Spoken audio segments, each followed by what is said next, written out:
Today I'll be showing you how easy you can make tuna pasta with fresh tomato sauce. And for more simple recipes like this, make sure to subscribe to the channel. So let's go through the ingredients that you need for today's recipe, starting with the tuna. And for about 3 portions you need about 2 tins of tuna. It can be in brine, it can be in spring water, or even in oil. An important thing that you might need to consider is to get tuna chunks, because it tends to be better quality. More and more the fresh tomatoes start being in season, so make sure you take full advantage of them. And for today's recipe I'm using 500 grams of vine tomatoes, but you can obviously go with any varieties that you like. These will simply get chopped, I wouldn't bother peeling them, but if you do then just drop them into boiling water for a couple of seconds, this way you'll remove the skin easily. The onion and the garlic are really good friends with the tuna pasta, so for today's recipe I'm using half onion, I'm just chopping it finely, and with the garlic I'm probably going a bit over the top since I'm using 4 cloves of garlic, but if you don't want it that garlicky, probably you'll be fine with 2. And the garlic will have exactly the same story as the onion, just chop it finely and get it ready for frying. When it comes to pasta you can use pretty much everything you want, but I strongly believe that Conchiglie Pasta is perfect for this recipe. In English known as shells or seashells, but great with this recipe as it tends to retain a lot of sauce due to that curvy shape. Cheese wise all you need is some Grana Padano and you're good to go. Now let's get into cooking.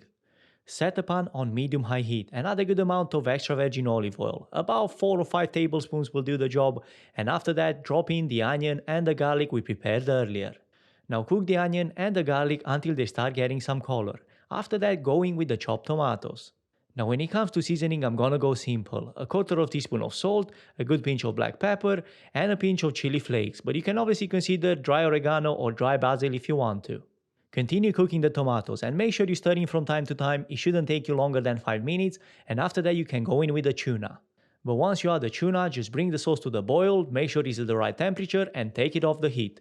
With the pasta is simple, make sure you add salt to that water that you're gonna boil the pasta in and make sure you cook it al dente.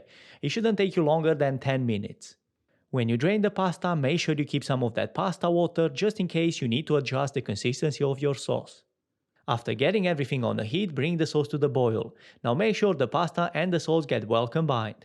I like adding some grated parmesan right now for some extra flavor.